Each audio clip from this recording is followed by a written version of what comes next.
심지어 이반은 특송하는데 저도 같이 하자고 해가지고 그래서 이 곡 중에서 내가 어떻게 같이 할 수 있었을까. 네, 아마 본인들도 이건 아니다 싶었는지 다시 이제 뺐는데 아무튼 하나님의 또 은혜가 계속해서 또 부어지기를 소망합니다. 네, 우리 이 시간 하나님 말씀 함께 살펴보겠습니다. 우리 마태복음 5장 1절부터 3절까지의 말씀입니다. 마태복음 5장 1절부터 3절까지의 말씀, 우리 팔복 두 번째 시간인데요. 교독으로 한 절씩 한번 말씀을 살펴보도록 하겠습니다. 네, 제가 1절하고 2절하고 3절은 함께 읽도록 하겠습니다. 예수께서 무리를 보시고 산에 올라가 앉으시니 제자들이 나온지라 입을 열어 가르쳐 이르시되 읽겠습니다. 심령이 가난한 자는 복이 있나니 천국이 그들의 것이며. 아멘. 우리 3절만 한 번 더 읽어볼까요? 시작. 심령이 가난한 자는 복이 있나니 천국이 그들의 것이며. 아멘. 네, 우리 시간에도 좌우에 또 앞뒤에 있는 지체들과 그렇게 인사해 보겠습니다. 매일 기도합시다. 매일 기도합시다. 또 한번 성령 충만합시다. 성령 충만합시다. 네, 여러분, 우리는 이제 팔복 두 번째 시간을 나누게 되었습니다. 여러분, 우리가 지난 시간에요, 지지난 시간이죠. 우리가 교회 왜 오는지, 교회 생활을 왜 하는지, 신앙 생활을 왜 하는지 그것을 알고 우리가 했으면 좋겠다, 그런 말씀을 나누었습니다. 여러분, 우리가 교회에 무엇 때문에 오는 것일까요? 교회에 무엇이 있기 때문에 오는 것일까요? 이제 곧 있으면 또 연말이 다가오죠. 예전에는 새해 인사로 뭐죠? 새해 복 많이 받으세요. 부자 되세요. 여러분, 우리가 교회에 오고요, 신앙생활 하는 이유는요, 하나님께서 우리에게 복을 주시기 때문에 그 복을 인하여서 우리가 교회에 오는 것입니다. 복 받기 위해서. 맞아요. 복 받기 위해서 교회를 오는 것입니다. 하나님께서 복의 근원이시기 때문에, 그리고 그 하나님과 우리가 교제하는 방법이 예배이고요, 기도이고요, 진리의 말씀이기 때문에 우리가 그것을 하기 위해서, 그 행위들을 하기 위해서 교회에 오는 것입니다. 그렇다면 그 복으로 인하여서 우리가 어떻게 된다고 말씀을 나누었었죠?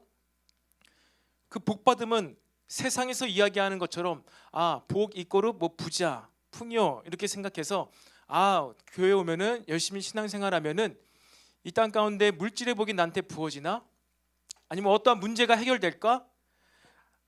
아니면 어떠하든지 간에 내 삶에 뭐 유형적인 것이든 무형적인 것이든 뭔가 좋은 것이 있기 때문에 오는가? 여러분, 물론 그럴 수도 있습니다. 그런 것을 다 포함할 수 있죠. 하지만 그 모든 것보다 가장 근본적인 복은 무엇이냐면요, 그 복으로 인하여서 우리가 어떻게 살게 된다고 했죠? 그 복으로 인해서 우리가 믿음으로 살아가게 됩니다. 믿음으로. 하나님께서 아담을 만드시고 아담에게, 그리고 노아에게, 아브라함에게요 찾아가셔서 이렇게 해라 명령하는 게 있었습니다. 근데 그 명령하실 때 항상 하시던 말씀이 그들에게 복을 주시며 이르시되 였습니다. 복 주시며 이르시되, 복 주시며 이르시되. 여러분, 우리는요, 우리 말씀 가운데 하나님께서 주시는 복으로 인하여서 우리가 어떻게 해야 되는 것이죠? 하나님께서는 저와 여러분에게 무엇을 기대하시고 복을 주신다고요? 우리가 하나님을 믿기를 바라시는 거예요. 믿고 그대로 행동하기를 원하신다는 것이죠. 우리가 하나님이 신실하시고 좋으시고 선하시고 우리의 아버지가 되신다, 그리고 우리의 모든 것을 아시고 전능하신 하나님이시다 라는 것을 믿기를 원하시는 거예요. 그리고 그 믿음대로 행동하기 위해서, 행하게 하기 위해서 우리에게 복을 주시는 것을요 믿으시기를 바랍니다. 그래서 정말로 우리가 하나님의 복을 받았다? 그럼 무엇이에요? 우리에게 믿음이 있습니다. 하나님 주시는 믿음이 있고 말씀에서 이야기하고 있는 그러한 삶을 우리가 살아가게 되어지는 것, 그러한 삶을 선택하는 것, 그러한 삶을 살아가는 것이 참 하나님의 복을 받은 줄로 믿습니다. 그래서 여러분, 이제 팔복, 우리가 첫 복을 시작합니다. 처음 복이에요. 이 8가지 팔복이요, 이것을 해석하고 이해하는 방법이 여러 가지가 있다고 지난번에 나누었었죠.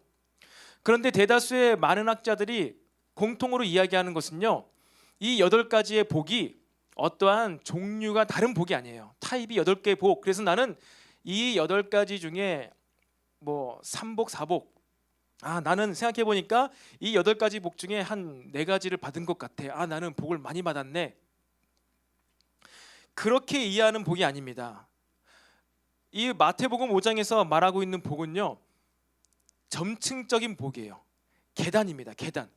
1복부터 8복까지 1계단, 2계단, 3계단, 4계단, 5계단, 8계단까지 이어지는 점층적인 계단적인 복임을 이야기하고 있어요. 단계가 있다는 것입니다. 한마디로 무엇입니까? 첫 번째 복이 없다면요, 두 번째, 세 번째 복이 없는 거예요. 첫 번째 복을 깨닫지 못하면요, 다른 것이요, 참복이 아닐 수가 있다는 거예요. 첫 번째 복. 그래서 오늘 저와 여러분이 함께 나누는요, 이 심령이 가난한 자는 복이 있나니 천국이 그들의 것이며, 이 첫 번째 복에 대해서 이것이 우리 마음 가운데 있는지 점검하고, 또 이 복이 난 지금 없는 것 같았다라고 생각되어지는 자들은 하나님께서 이 복을 주시기를 축복합니다. 여러분, 8복, 8가지 복이 아니라고 했어요. 복으로 시작해서 복으로 완성되어지는 것입니다. 8복은 복으로 시작해서 복으로 완성하는 거예요. 십자가의 구원으로 시작해서 하나님 나라로 구원의 완성을 이야기하고 있습니다. 8복은요, 구원의 시작과 구원의 완성을 이야기하고 있는 거예요. 한마디로 믿음으로 시작해요. 믿음으로 시작된 그 삶이 믿음으로 완성되어지는 것을 이야기를 하고 있다는 것입니다. 8복, 복은요, 구원과도 관련되고요, 우리의 믿음과도 관련이 돼 있다는 거예요. 여러분, 심령이 가난한 자가 어떻게 복될 수가 있을까요? 복이 있도다 심령이 가난한 자요. 이게 그리스어 원문의 어순이라고 했습니다. 예수님께서 자기를 향해 나오는 무리들을 보시면서 선포하시는 거예요. 자기를 향하여서 제자들을 비롯한 수많은 사람들이 올라왔습니다. 그 산기슭으로 언덕 위로 올라오면서 예수님께서 그들을 보시면서 말씀하신 거예요. 그들을 찬찬히 한 명 한 명 다 뜯어보는 것이죠. 이들의 눈을 바라보시면서 이들이 무슨 어떠한 갈망함이 있는지, 이들이 어떠한 생각과 의도로 이곳에 자신에게 나와오고 있는지 예수님께서 아셨겠죠. 그래서 그들을 보시면서 복이 있다, 복이 있는 자들아, 심령이 가난한 너희들아, 천국이 너희의 것입니다. 그들의 것이며 너희의 것이다, 이렇게 선포하고 있는 것이죠. 여러분, 처음에 얘기했다시피 복, 하나님께서 우리에게 이 복을 선포하시는 이유는 우리가 앞으로 믿고 그 믿음대로 살아가게 하기 위해서 이 복을 주셨다고 제가 이야기를 했습니다. 한마디로요, 이 8복을 들으면요, 이 8복이 있는 자들은요 어떻게 됩니까? 이 복을 다루면서 나의 삶의 태도와 자세, 나의 어떤 상태, 나의 컨디션, 여러분, 이게 어떠해야 함을요 이야기를 하고 있는 거예요. 한마디로 이 산상수훈, 이 기독교인들이 반드시, 그리스도인들이라면 반드시 향유해야 되고 알아야 되고 실천해야 되는 마태복음 5장 6장 7절에 기독교 대윤리 강령을 예수님께서 한 편의 설교로 쭉 얘기를 하십니다. 5장 그 제일 처음에 바로 이 8복을 다루고 있는 거예요. 8복을 선포하시고 그 다음에 처음으로 나오는 그 윤리 강령이 무엇입니까? 너희는 세상의 소금이다, 너희는 세상의 빛이다.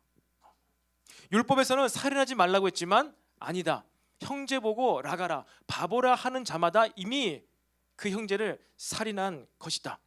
지금까지는 그들이 율법의, 과거의 율법에 의하여서 살인하지 않으면은, 물리적으로 살인하지 않으면은 살인하지 않고 율법을 지킨 걸로 생각을 했었어요.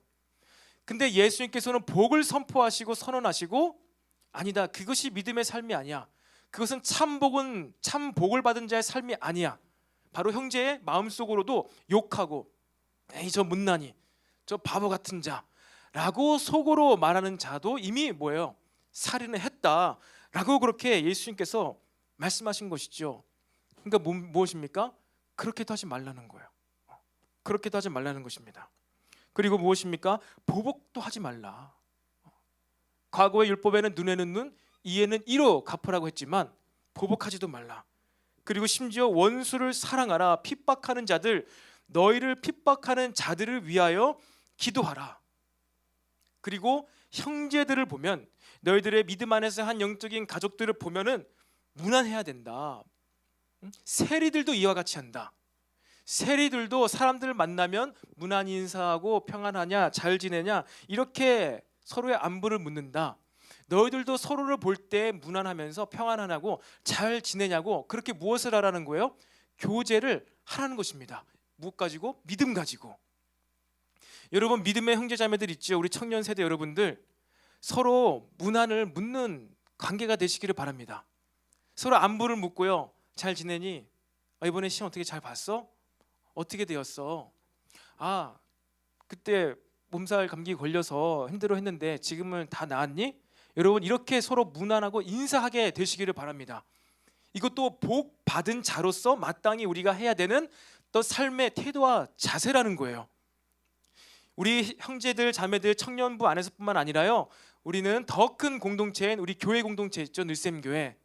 우리 늘샘교회에 있는 어린 아이들부터 해서요, 장년부, 노년에 이르기까지요, 여러분 서로 더 무난하고 인사하게 되시기를 바랍니다.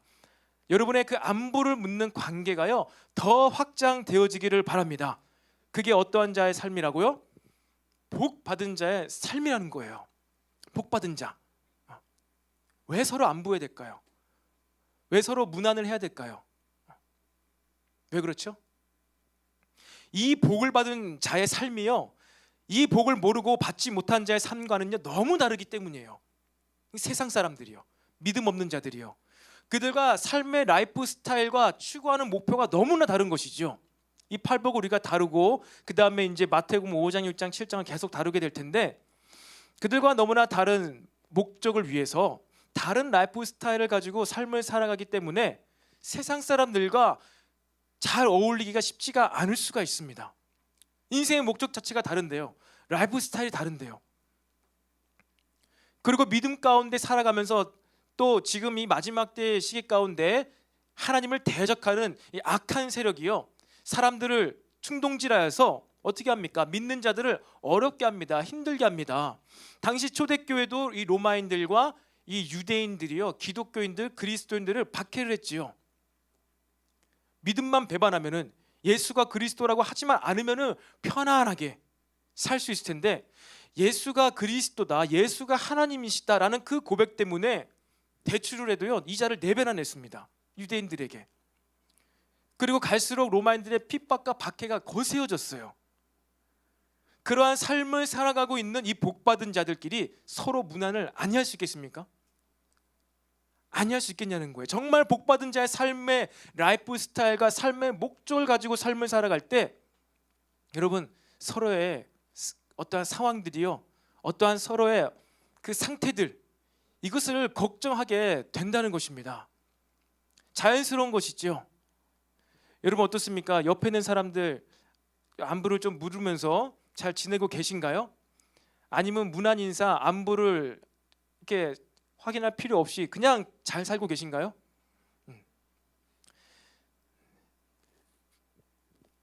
우리 청년부에도 이제 한 형제가 멀리서 섬에서 공부하다가 이제 올라와서 이제 편입이 잘 되면 이제 여기 대륙에서 함께 신앙생활을 계속 할 수 있을 텐데, 저도 그래서 항상 간혹 이렇게 연락을 했어요. 어떻게 잘 지내니? 곳은 따뜻하니? 시험 기간이니? 이번 주에 올라오니? 이렇게 항상 물어봤었는데요. 여러분, 이렇게 물리적으로 멀리 떨어져 있는 자들뿐만 아니라 지금 바로 내 옆에 있지만 심리적으로 이렇게 안부를 묻고 우리가 함께 챙겨야 될 형제 자매들이 있을 것입니다. 여러분 믿음 안에서 함께 더 무난하시고요, 안부를 묻게 되시기를 축복합니다. 여러분, 첫 번째 복 받은 자의 상태가 무엇이냐? 바로 심령이 가난한 자입니다. 심령이 가난하다. 이 가난하다는요 푸토코이라는 그리스어인데요, 이걸 영어로 번역하면요 뱅크럽시라고 있습니다. 뱅크럽시. 그게 뭐죠? 뱅크럽시가 파산입니다. 파산. 물질적인 파산, 특별히 심리적인 파탄당한 자입니다. 파탄당한 자. 완벽하게 어떤 것 절망 가운데 마주하고 있는 자입니다. 완벽한 절망을 마주하고 있는 자가 어떤 자라고요? 복이 든 자다. 그렇게 얘기하고 있어요. 제가 지난 목요일에요, 머슴 바울이라는 기독교 영화를 봤습니다. 머슴 바울. 그 머슴 바울에는요, 한국인 최초로 목사 안수를 받은 김창식 목사님의 삶에 대해서 다루고 있어요. 근데 그 김창식 목사님이 처음에는요, 예수님을 안 믿었지요. 안 믿었습니다. 그런데 서양 선교사들이 와서 이제 막 사역을 하는데 이러한 소문이 있었어요. 서양 선교사님들이 오셔가지고 처음에 어떻게 합니까? 사진을 막 찍죠. 그들과 사진을 찍고, 그리고 특별히 이 구한말 이 조선 땅에 많은 어린 아이들이요, 옷도 제대로 입지 못하고 잘 먹지도 못하고 길거리로 많이 이렇게 버려졌어요. 그 선교사님들이 하는 일이 무엇입니까? 이런 고아들, 아이들이요, 떠돌아다니는 아이들을 다 챙겨다가 집으로 데려가서 씻기고 입히고 먹이고, 그리고 다시 집으로 돌려보내주고, 집이 없는 아이들은 그 선교사님 집에서 재우고 그들을 가르치고 양육하는 것. 사실 이것을 통해서 이화학당이 시작되었죠. 이화 여자대학교가, 이화학당이 바로 이 병들어서 집에서 쫓겨난 여자 아이들을요, 선교사님들이, 스크랜턴이라는 선교사님이 데려다가 씻기고 먹이고 입히고 집으로 돌아갈 곳이 없어. 예전에는 병 걸리고 이러한 좀 심각한 병에 걸린 사람들은요, 귀신 들렸다고 했어요. 그 귀신이 없는다고 여겼습니다. 미신이죠. 그러니까 특별히 비천하게 여겼던 여자아이들은 그냥 버린 거예요, 내다가 길에다가. 그러니까 그 스크랜턴 선교사님이 너무나 불쌍해서 이들을 직접 키우고, 이제 먹고 키우고 무엇을 할까요? 선교사님들이 가르치는 거예요. 영어도 가르치고 학문을 가르치고 특별히 의학을 가르치면서 그들을, 최초의 간호사도 바로 거기서 나온 것이지요. 그렇게 이제 선한 일을 하셨는데 그 당시에 어떠한 이제 소문이 있었냐면요, 토 세력들이, 지주 세력들이, 이 선교사들이 아이들만 골라다가 가마솥에 삶아서 먹는다, 그러한 소문을 퍼뜨렸고, 그리고 이 사진을 보여주니까 너무나 신기하잖아요. 놀랍잖아요. 그래서 사람들이 또 이러한 유언비어를 퍼뜨렸어요. 이들이 아이들을 잡아다가 그들의 눈을 뽑아가지고 눈을 갈아가지고 그림을 그린다더라 라는 그러한 유언비어를 퍼뜨렸습니다. 이게 선교사님들이 우리나라에서 사역을 시작하실 때 퍼졌던 소문이었어요. 근데 이게 말도 안 되는 소문이잖아요. 그런 일을 하시지 않잖아요. 그러니까 개중에 몇몇 사람들은요, 진짜로 아이를 잡아다가 죽이는 일이 벌어졌어요. 잡아다 죽이고 눈을 뽑고 선교사님들이 그 집안에 던져놓고선 선교사가 이런 짓을 했다라는 끔찍한 일을 저질렀던 자들이 조선 말기에 토 세력, 지주 세력들이었습니다. 근데 어쨌든 이러한 소문의 진위를 확인하고자 이 김창식이라는 사람이 머슴으로 한 선교사님의 가정 가운데 머슴으로 들어가요. 머슴으로 들어와서 진짜 아이들을 삶아먹나, 진짜 아이들의 눈을 뽑나 살펴보는데 아무리 봐도 그러한 모습들이 없는 거예요. 그리고 자기가 머슴이고 종인데도 불구하고 이 선교사님들이 자기를 너무나 귀하게 여겨주고 대접을 해주고 친구처럼 여기는 것이지요. 그래서 이 김창식 머슴이 감동을 받습니다. 마음이 열려요. 그래서 그 선교사님이 이에게 마태복음, 쪽복음 책을 줍니다. 그러면서 그 얘기하는 것이죠. 심령이 가난한 자는 복이 있다. 그러니까 이 김창식이 머슴이, 아니 복은 양반들에가 있는 거고 복은 이 나라의 임금만 받은 건데, 받은 줄로 생각했는데 어떻게 나처럼 이 가난한 자가 복이 있다고 이야기하는가. 이것이 이해가 안 갔던 것이죠. 도대체 성경에서 말하고 있는 복은 무엇인가? 거기서 강한 도전을 받은 거예요. 근데 그러면서 선교사님들의 삶의 모습과 자기를 대하는 그 태도를 통해서 이분이 계속 선교사님들과 함께 동역하게 되고 결국 복음을 받아들이고 한국인 최초로 1901년인가 1904년도에요 목사 안수를 받습니다. 그리고 그렇게 30년 동안 평생에 사역을 하시면서 우리 땅 가운데 22개의 교회를 세우고 약 110여 군데 이상을 다니면서 예배 공동체를 세우는, 그러니까 바울과 같은 그런 엄청난 삶을 사신 그런 목사님이 계셨다는 것이죠. 여러분, 심령이 가난한 자가 복이 있다. 이것이 믿어지십니까? 이것이 이해가 되십니까? 심령이 가난한 자가 누리는 복. 여러분, 인도에 한 공주가요, 이런 얘기를 했던 일화가 있습니다.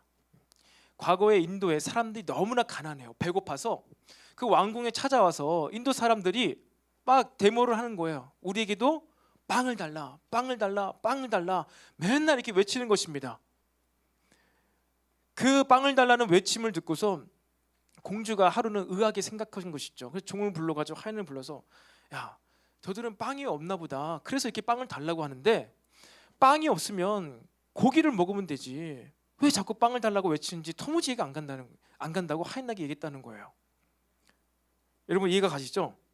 빵이 없으면 고기를 먹으면 되는데, 제 공주의 삶에는, 왕궁에는 고기가 많았나 보죠. 빵도 많고 고기도 많고. 심령이 가난하지 않은 거예요. 심령이 가난하지 않은 자의 상태라는 것입니다. 여러분은 살면서 인생의 절박감, 인생의 이 절박감을 느껴본 적이 있습니까? 절망감, 실패감, 좌절감, 처절한 절망감을 느껴본 적이 있습니까? 여러분의 내 심령이 파탄이 났다. 도무지 나는 아무것도 할 수가 없다. 나는 그러한 좌절을 경험한 적이 있습니까? 여러분, 그것을 경험한 자들에게 이 하나님께서 주시는 복이 시작될 수가 있다는 거예요. 전적인 부패, 전적인 타락, 어떠한 주제는 다를 수도 있습니다. 어떠한 내용은 다를 수도 있습니다. 하지만 크건 작건 간에 내가 이러한 문제 앞에서 나는 너무나 무기력한 존재이구나, 이러한 이슈 가운데서 나는 내가 할 수 있는 것이 아무것도 없구나, 이게 파산이거든요. 나에게 돈이 땡전 1원 한 푼도 없어가지고 내가 아무런 물건도 살 수가 없는 상태. 누군가 나에게 계좌이체를 해주지 않으면은, 누군가 나에게 현금을 주지 않으면은 나는 이 자본주의 시대 가운데서 아무것도 취할 수 없는 그러한 무기력한 상태. 여러분, 이 전적인 부패를 인정하지 않고서는요, 우리들의 신앙생활이 시작될 수가 없습니다. 전적인 부패, 전적인 타락, 아무런 소망 없음을 경험하지 않고는요, 어떻게 해요? 우리의 신앙생활, 믿음생활이 첫 발도 내딛을 수가 없다는 거예요. 첫 발도. 나는 전적인 타락, 전적인 부패 경험하지 않고 나는 어느 정도 내가 무엇인가 할 수 있지, 이것 위에 시작된 신앙생활은요, 그것이 진짜 신앙생활인지 진짜 믿음인지 여러분, 우리는 점검해 볼 필요가 있다는 것입니다. 예수님께서 한 어린아이를 데려다가 이런 말씀하셨어요. 누구든지 이 어린아이와 같지 아니하면은 천국에 들어갈 수가 없다. 이 어린아이와 같지 않으면 아무도 천국에 들어갈 수가 없다. 여러분, 이건 예수님의 직접적인 진리의 선포입니다. 비유의 메시지가 아니라요, 직접적인 선포예요. 그럼 어린아이와 같지 않으면 천국에 갈 수 없다. 이것은 무슨 얘기일까요? 뭐 힘으로 갈 수 있는 건 아닌 것 같아요. 돈으로 갈 수 있는 건 아닌 것 같아요. 그럼 나이가 어려야 가는 건가? 그렇다면 우리는 갈 수가 없는 거잖아요. 이미 어린아이의 시기를, 소아 이 시기를 다 지나갔는데, 그것도 아닌 것 같아요. 그렇죠. 어린아이와 같은 자는 어떠한 자일까요? 여러분 주변에 어린아이들이 혹시 계신가요? 부서가 어린아이들이 있죠. 근데 그러한 어린아이 가운데에서 아주 어린 아이들, 영유아부, 만 1세, 2세, 3세 아이들 보면 어떻죠? 귀엽죠? 항상 웃지요. 왜요? 선생님이 옆에 있으니까, 엄마가 항상 있으니까 항상 웃습니다. 해맑아요. 그런데 그런 어린아이들이 자기의 눈앞에 엄마가 잠깐이라도 사라지면 어떻게 될까요? 웁니다. 두려움에 갑자기 사로잡혀가지고 울게 돼 있어요. 저희도 둘째가 지금 만 2세인데 잡니다. 잘 재워줘요. 잘 자는데 아침에 일어났을 때 옆에 엄마가 없다, 옆에 아빠가 없다, 그러면 바로 엄마 아빠를 찾으면서 울면서 깨어납니다. 왜 울까요? 무서워서, 두려워서 우는 것이죠. 어린아이와 같지 않으면 이처럼 천국에 갈 수 없다라고 했을 때 이 어린아이는요, 바로 이 어린아이예요. 자기 엄마 아빠가 1초라도 없으면은 두려움에 사로잡히게 되는 그 상태, 부모를 전적으로 의지해야만 하는 그 어린아이의 상태. 분유를 먹는 아이는요, 엄마 아빠가 없으면요 어떻게 되지요? 밥을 먹을 수가 없어요. 굶어 죽게 됩니다. 이 어린아이는 전적으로 엄마 아빠를 의지하게 되어 있는 거예요. 전적으로 엄마 아빠가 나에게 주는 이 분유가 나에게 영양분을 공급해주는 그 분유인 줄 알고 믿고 먹는 어린아이인 거죠. 내 옆에서 함께 자는 엄마 아빠가 나를 사랑하고 나를 이뻐해주고 나에게 밥을 주는 엄마 아빠라는 것을 전적으로 신뢰할 때만이 이 아이가 엄마 아빠랑 삶을 관계를 잘 유지할 수가 있겠죠. 그렇잖아요. 엄마 아빠가 나 오늘 밤에는 옆집에 팔아넘길 것 같아, 나를 어떻게 해버릴 것 같아, 그러한 생각을 할까요? 이 아이가? 어린 아기가 분유를 먹는데 이 분유 안에 어떠한 독약을 넣을 거라고 생각을 하면서 그 아이가 이 분유를 먹을까요? 그렇지가 않죠. 심지어 넣었다 할지라도 먹을 거예요. 그러니까 이것은 부모를요 전적으로 100% 신뢰하는 것입니다. 때론 실수해서 물량을 잘못 조절해서 너무 되거나 너무 묽거나 그래서 배탈이 나는 일이 발생할지라도 그 아이는 어떻게 하죠? 100% 신뢰하고 그 분유를 먹는 거예요. 이렇게 부모를 100% 의지하고 나를 지켜주고 보호하는 존재가 바로 이 자다. 부모님이다. 엄마 아빠다. 엄마 아빠는 나에게 무엇을 해주시는 존재이다 라는 것에 대한 확신이 있는 자들이에요. 이것은 막 의지가 막 발휘해서 그런 것이 아닙니다. 이것은 뭐예요? 자동인 거예요. 자동. 자연스러운 것입니다. 누가 가르쳐주지 않아도 본능적으로 그렇게 의지하고 믿는 자들, 이 어린아이와 같지 아니하면요 어떻게 된다고요? 천국에 들어갈 수가 없다. 너희 중에 누구든지 이 어린아이와 같지 않으면은 그 누구도 천국에 들어갈 수가 없다. 그 어린아이와 같은 심령이 어떠한 상태라고요? 바로 심령이 가난한 자예요. 심령이 파탄난 자입니다.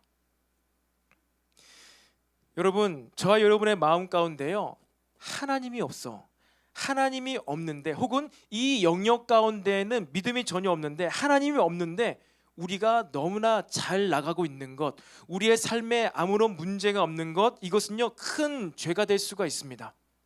아니 그것 자체가 바로 그 상태가 바로 죄의 상태라는 거예요. 여러분, 요한계시록에 라오디게아 교회가 소개되고 있습니다. 라오디게아 교회가 무엇 때문에 예수님의 책망을 받았죠? 라오디게아 교회 성도들이요 어떻게 본인들을 바라봤냐면요, 나는 부자라, 부요하여서 나에게 부족한 것이 아무것도 없도다, 나에게 더 이상 필요한 것이 아무것도 없도다 라고 고백했던 자들이 바로 라오디게아 교회야 성도들이었어요. 나는 이만하면 됐지, 나는 부자야, 옷도 잘 입고 삼시세끼 먹을 걱정이 아무것도 없어, 내 집에 가면 창고에 가면 식량이 이만큼이나 쌓여 있어서 나는 지금 안전해, 나는 지금 평안해. 그렇게 고백하는 자들이 라오디게아 교회 성도들이었어요. 근데 예수님께서는 영적인 눈으로, 믿음의 눈으로 그 성도들을 보면서 어떻게 바라보았죠? 가난한 자들이었어요. 너희들이 헐벗은 것을 보지 못하고 있느냐? 왜 보지 못하고 있느냐? 너희들이 가난해서 지금 굶고 있는데 왜 그것을 보지 못하고 있느냐?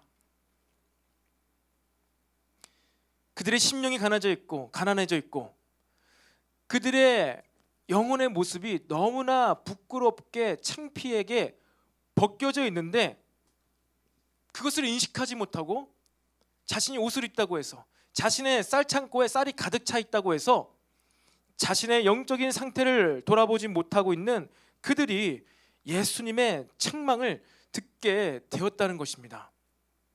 여러분, 우리는요 내 창고에, 내 계좌에 돈이 1,000만 원이 있다, 2,000만 원이 있다, 이것 가운데 안정감을 누리고 평안함을 누리고 나에게 1억이 있다면 하나님도 없이 살 수 있어, 내 통장에 정말 10억이 있다면 나는 믿음 없이 하나님 없이도 그냥 이 땅 잘 살 수 있을 것 같아 라고 여기는 자가 바로 라오디게아 교회 성도들과 같은 자라는 거예요. 여러분 그렇지 않습니다. 우리에게 1,000만 원이 있든 내 계좌에 10억이 있든 저와 여러분에게는요 하나님께서 항상 언제든지 어디서든지 필요한 존재임을 믿으시기를 바랍니다. 이것이 있는가? 근데 왜 그럴 수 있어요? 난 10억만 있으면 진짜 아무런 걱정 없이 기도하지 않고 신앙생활하지 않고 10억은 너무 작군요. 10억은 여러분들이 그냥 아파트 한 대도 지금 30억인데 강남에서 10억은 안 되죠. 나에게 1,000억이 있다. 나에겐 1,000억이 있다면은 기도를 평생 안 할 사람도 있습니까? 나에게 1,000억이 있어서 난 더 이상 주님께 바라고 간구할 게 없습니다. 여러분 그런 마음이 혹시 상상이 되어지나요? 어떻습니까? 나에겐 1,000억 정도 있으면 내가 하나님께 더 이상 바랄 게 없을 것 같다라는 사람 혹시 있습니까? 그렇다면요 그 자가 받은 복, 그 자가 받은 믿음이 진짜 이 팔복에 나오는 복과 믿음인지를 점검해 봐야 돼요. 저와 여러분에게요 1,000억이 있어도 하나님께 구하고 간구해야 될 가난한 심령이 되어야 될 줄로 믿습니다. 근데 지금 여러분의 마음 가운데 1,000억이면 난 진짜 기도 안 할 것 같대 라는 것이 클릭된 사람, 여러분 마음을 점검하시기 바랍니다. 정말로 진실로 점검을 해야 돼요.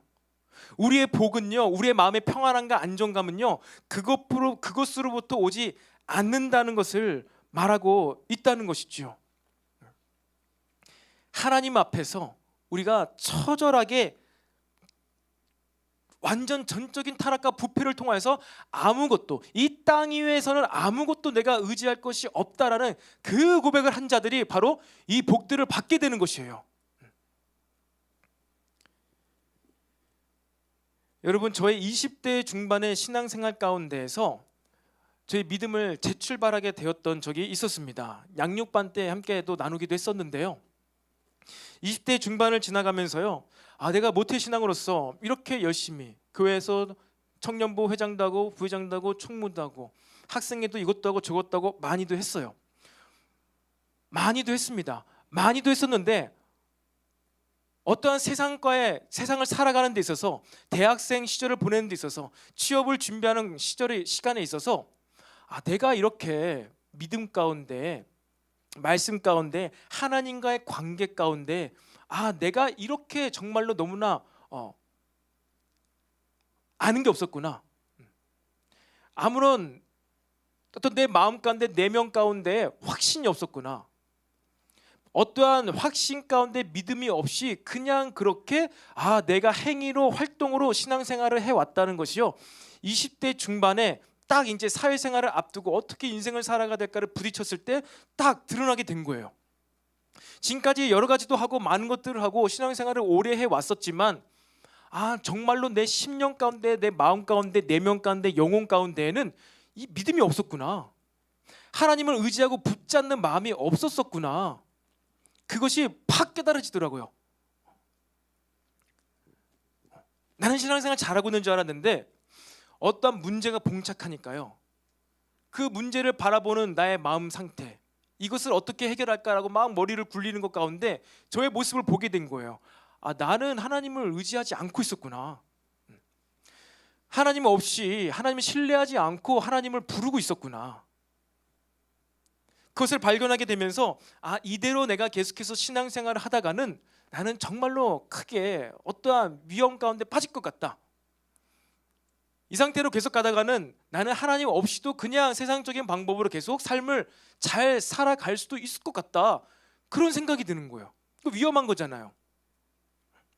그래서 그때 제가 20대 중반에 신앙을요, 믿음 생활을 재출발했습니다. 내가 지금까지 알고 있었던 거 다 내려놓고, 그래봐야 굉장히 젊고 어렸지만 20대 중반까지 내가 쌓아왔었던 다 신앙의 경험들, 체험들을 다 내려놓고 나 이제 다시 배우겠다. 신앙 지식들, 신학적 교리들, 어떠한 양육 훈련, 새가족 안내부터 해가지고 새가족 교육을 다시 받았어요. 제가 새가족 교육을 다시 받고 양육 훈련을 다시 하고 나의 신앙 교육을 다시 시작했습니다. 처음부터.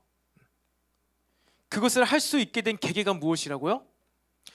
내가 잘 모르니까 잘해보자, 이것이 아니라 내가 너무나 무능력했구나, 나에게 믿음이 없었구나, 내가 연약했고 부끄러웠구나, 이것을 딱 느끼자 어떻게 되었다고요? 믿음을 바라게 되었다고요. 믿음을 구하게 되었다고요. 나의 내면을 채울 것들을 찾기 시작했다는 거예요.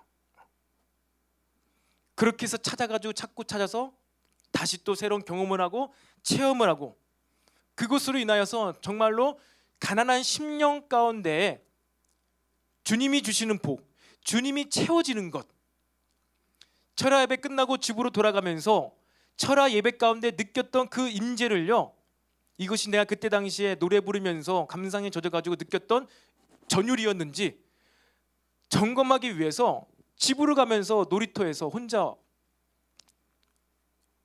성령님 임재해 주세요. 성령님, 성령의 불로 지금 저를 덮어주세요. 기름 부어주세요. 인격적으로 대화를 시도하고 말을 하면서 다시 또 그 놀이터 가운데서 느껴지는 성령의 임재하심의 체험을 통해서 하나님을 의지하고 하나님이 부어지고 성령 충만케 되어진다는 것, 그것들을요 하나하나 다시 체험하기 시작하는 시간이 있었습니다. 그러한 시간들을 통해서 결국 무엇입니까? 의를 위하여서 살아가게 될 수가 있었다는 거예요. 그러한 심령의 가난함, 애통하는 것, 이런 모든 과정들을 지나고 경험하고 통과하고 나서 이제 하나님의 의를 구하고 믿음으로 삶을 살아가면서 때로는 삶 가운데 여러 가지 어려움과 문제점들과 원치 않는 핍박과 눈초리와 이러한 오해들을 받았음에도 불구하고 괜찮다는 거예요. 이제 괜찮아요. 여러분, 정말로 심령의 가난함, 그 심령의 가난함 가운데 주님께서 주시는 복과 믿음을 받은 자들은요, 믿음 생활하면서 이루어지는 핍박과 눈초리와 오해와 사서 고생하는 것 있잖아요. 이것이 복으로 여겨집니다. 복으로. 이것 가운데 갈등을 안 하게 돼요. 근데 내가 의를 위해서 살아가게 되고 하나님 나라를 위해서 살아가고 있는데 자꾸만 이것 가운데 세상 일들과 갈등이 일어나고 이것 가운데 내가 지금 잘하고 있는 것인지 많고 의심이 되고 그렇다. 그러한 자들은 아직 하나님 앞에서 전적인 타락, 전적인 무능력을요 경험해 보지 못한 거예요. 정말 하나님 앞에서 내가 전적인 부패고 전적인 무능력을 인정하고 시인하고 그런 것 가운데 하나님께서 주시는 경험과 복을 받은 자들은요, 이 땅 가운데 삶을 살아갈 때 그 어떠한 어려움이 온들, 그 어떠한 위협과 핍박이 온들, 여러분 그게 더 이상 위협이 되지 않습니다. 핍박이 되지 않습니다. 왜 그래요? 난 이미 그 핍박을 받기 전에 이미 내 심령이 전적으로 타락했고 아무런 소망이 없음을 경험한 자이기 때문이에요. 아무리 다른 사람이 나를 욕하고 내 믿음과 내 신앙에 대해서 손가락질해도 그래 맞다 맞아, 나는 원래 이러한 자였지, 나는 완전 무능력한 자였지, 나는 소망이 없는 자였지. 근데 하나님께서 날 자녀 삼아주시고 아들 삼아주시고 죄인임에도 불구하고 임재를 주시고 나와 함께 하시지. 그러한 확신이 있는 자들은요, 의를 위해서 살아가는 모든 삶 가운데에도 모든 밖에 가운데도요 유동치 않게 된다는 것입니다. 그런데 그 전적인 무능력감 가운데에서 하나님을 경험하고 하나님으로 채워지지 않은 상태에서 때로는 바리새인들처럼 때로는 서기관들처럼 자신의 의 가운데 무엇을 쌓아가면서 하나님 나라의 의를 구하고 외치는 자들에게 손가락질이 갈 때, 그들에게 핍박이 가해질 때 그들은 마음속으로 의심하게 됩니다. 아, 이렇게 사는 게 맞을까? 내가 무엇하다고 지금 이 일을 하고 있는 것이지? 이런 갈등이 온다는 거예요. 여러분, 팔복이요 천국으로 시작해서 천국으로 마무리합니다. 심령이 가난한 자는 복이 있나니 천국이 그들의 것이며 의를 위하여 박해를 받는 자는 복이 있나니 천국이 저희의 것입니다. 여러분, 의를 위하여 박해를 받는 자들이 이미 천국을 받은 자들이고요, 천국에 들어가게 되는데 이미 일복에서 천국을 소유한 그들이 박해를 받으면서 아, 내가 이렇게 해서 천국 갈 수 있는가? 아, 불안하다. 이러한 불안함 가운데 의를 위하여 세상을 살아가는 게 아니라는 거예요. 확신 가운데 요동함 없이 의를 위해서 박해를 받고 핍박을 받고 이것을 다 견디면서 어떻게 해요? 그냥 그대로 쭉 천국으로 들어가게 된다는 것입니다. 사랑하는 청년 여러분, 한순간도 저와 여러분의 각자의 힘으로는요, 나 자신의 힘으로는 우리들의 인생을 살아갈 수 없는 존재라는 사실을 믿으시기를 바랍니다. 여러분, 로마서 1장 20절에도 이야기하고 있어요. 하나님의 모든 창조주의 모든 신성이 이 피조물 가운데 깃들어 있다. 그래서 모든 피조물들이 마지막 때에 핑계치 못하게 될 것이다. 그런 얘기가 있습니다. 그러니까 창조주가 있구나, 뭔가 조물주가 있구나, 그 하나님을 찾지 않은 그 자들이요, 나는 복을 못 들었어요, 왜 나 이렇게 심판합니까? 라고 핑계치 못하게 된다는 거예요. 그럼 무슨 얘기일까요? 우리 사람에게는 영혼을 소망하는 마음이 있습니다. 그런데 모든 사람이 맞이하는 그 끝이 무엇이죠? 죽음. 영원한 것에 대한 소망함이 있지만 너무나 유한하고 제한된 삶을 살아갈 수밖에 없는 그 죽음이라는 명제를 우리는 다 알고 있어요. 죽음이라는 그 명제 앞에, 이 죽음 앞에는요, 무엇입니까?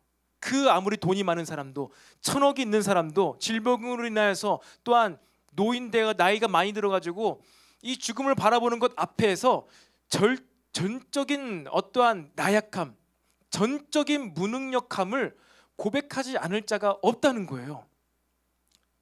여러분, 이 인생의 죽음 앞에, 또 인생의 이 죽음과 같은 비슷한 절망감 가운데 여러분, 하나님을 만나게 되시기를 바랍니다. 그때 하나님을 만나게 되시길 바라요. 그때 하나님을 만나시고 그 복으로 인하여서 여러분들이 이제 의를 위하여서 삶을 살아갈 수 있는 그 복된 자리로까지 나아가게 되시기를 축복합니다. 여러분들은 이미 하나님 앞에서 이 전적인 타락과 부패를요, 고백한 자들임을 믿습니다. 난 무능력하다, 난 어린아이 같습니다, 난 너무나 부끄럽습니다. 하나님이 내 삶을 가려주시 않으면은, 하나님의 은혜로, 하나님의 가죽옷으로 날 덮어주시지 아니하시면은 나는 너무나 부끄러운 존재입니다. 여러분, 이러한 고백을 하는 저와 여러분이 되시기를 축복합니다. 하나님 안에서, 하나님 아버지 안에서 여러분에게 있는 모든 수치와 부끄러움과 무능력들이 이미 발견된 자들이 되시기를 축복합니다. 하나님 앞에서, 하나님 안에서 숨기지 마세요. 가리지 않게 되기를 바랍니다. 하나님 안에서 낱낱이 드러나고 하나님 앞에서 여러분의 부끄러움을 고백만 할 수만 있다면 어떻게 된다고요? 하나님 복을 주신다고요. 하나님이 이제 그것을 가리워 주신다고요. 예수님을 인하여서 그 부끄러움을 가리워 주신다는 것입니다. 그렇기 때문에 하나님 안에서 여러분의 모든 수치와 부끄러움을 고백하는 자들은요, 이제 모든 세상의 손가락질과 모든 세상의 어떠한 나를 인정하지 않는 것에 있어서 여러분이 하나님의 보호하심을 받을 수 있게 된다는 거예요. 아무리 그들이 손가락질해도, 그래, 알고 있어, 맞아, 나도 알고 있어, 나도 그렇게 부족해, 나도 내가 그렇게 이중적이고, 내가 그렇게 게으르고, 내가 그렇게 못난 것 알고 있어. 그럼에도 불구하고 하나님께서 나의 수치를 가리워 주셨어. 그럼에도 불구하고 하나님께서 나의 이 수치스러움을 위해서 예수님을 보내주셨어. 여러분, 그렇게 믿음으로 고백하면서 하나님 안에서 믿음으로 자유하시기를 축복합니다. 하나님 안에서 믿음으로 자유하시고 믿음으로 살아가게 되시길 바랍니다. 그냥 그 어떠한 하나님의 그 나에게 주신 은혜, 예수님의 십자가 사역이 그냥 죄를 더 짓는 면죄부가 아니라 그것이 나의 은혜이고, 그것이 내 삶을 가리워주는 유일한 오심을 알고 그것에 감사함으로 이제 예수님처럼 살아가기를 믿음으로 살자는 거예요. 저와 여러분 아직 완성된 사람들이 아닙니다. 죽는 그날까지 성장하고 있어요. 그렇기 때문에 누군가라도 여러분에게 손가락질 한다면요, 그냥 그것이 나의 모습인 거예요. 오해일 수도 있지만 그 사람이 발견한 나의 연약함, 무능력함, 그것이 그냥 나의 모습이에요. 받아들이세요. 그런데 그럼에도 불구하고 예수님께서 저와 여러분 위해서 죽으셨다니까요. 그럼에도 불구하고 하나님께서는 그래, 됐다, 심령이 가난한 자가 받는 이 복을 인해서 그 다음 복으로 나를 자라고 성장케 하셔서 의를 위하여 이제 박해를 받는 그러한 놀라운 삶까지 살 수 있게 하시는 복을 계속해서 주신다. 여러분, 그 사실을 믿게 되시기를 축복합니다. 찬단 앞으로 나오시겠습니다. 여러분, 천국적 삶을 시작하게 하는 복, 심령이 가난한 자만 받을 수 있는 복, 여러분, 하나님 앞에 나올 때, 예배를 드릴 때 저와 여러분에게는요, 그 어떠한 것도 내세울 수가 없는 자, 여러분, 이러한 자가 심령이 가난한 자라는 거예요. 그리고 이러한 상태에 있는 자들에게 참된 하나님의 복이 시작될 수가 있음을 믿습니다. 여러분, 이 복으로부터 시작되지 않은 그 어떠한 믿음이나요, 여러분의 어떠한 행위나요, 그 어떠한 복으로 여겨지는 모든 것들이 진짜 참복이 아닐 수가 있다는 거예요. 잘못된 복일 수가 있다는 거예요. 여러분, 복의 출발, 복의 이 근본, 저와 여러분이 예수를 믿게 될 수 있었다는 사실이 내가 기독교 집안에서 태어난 것이 아니라 내가 전적으로 무능력하고 내가 전적으로 타락하고 나는 죽음 앞에서 할 수 있는 것이 아무것도 없구나, 이것이 믿어져서 여러분, 이것으로부터 여러분의 믿음이 다시 새롭게 출발되기를 축복합니다. 우리가 아까 했던 찬양처럼 난 믿네 몸의 부활, 난 믿네 영원한 생명. 여러분, 이거 토대 위에 우리의 모든 믿음이 시작되고 출발될 수가 있어요. 나의 신앙생활 가운데 죽음에 대한 생각이 전혀 없이 그냥 내가 신앙생활, 이 땅 위에서 무언가를 더 얻고 누리고 유익하려고 하는 그 모든 복, 팔복에서 말하는 복이 아닙니다. 여러분, 그러한 복은요, 우리에게 믿음을 주지 않아요. 오히려 그러한 복은요, 나에게 믿음의 혼란을 줍니다. 아, 내가 이렇게까지 했는데 왜 이거 안 주시지? 믿음의 혼란을 줘요. 믿음의 갈등을 줍니다. 하나님이 저와 여러분에게 주시고자 하는 복은요, 그러한 복이 아니에요. 믿음을 불러일으키는 복입니다. 그리고 심령이 가난한 자만 받고 누릴 수 있는 그 복, 천국을 소유한 복. 아, 그렇구나, 나의 영원한 소망, 참된 소망은 오직 영원한 생명 가운데 있구나. 여러분, 영원한 생명을 바라봄으로 여러분의 믿음을 새롭게 출발시키시기를 축복합니다. 이 시간 그렇게 자리에서 다 같이 일어나서요, 우리 함께 찬양하기를 원합니다. 우리 주님 손에 맡겨드리리. 여러분의 삶의 모든 것들을요, 작은 것 사소한 것 큰 것 관계없이 모든 것들을 믿음으로 주님께 맡겨드리면서 이 찬양으로 고백하면서 나가시기를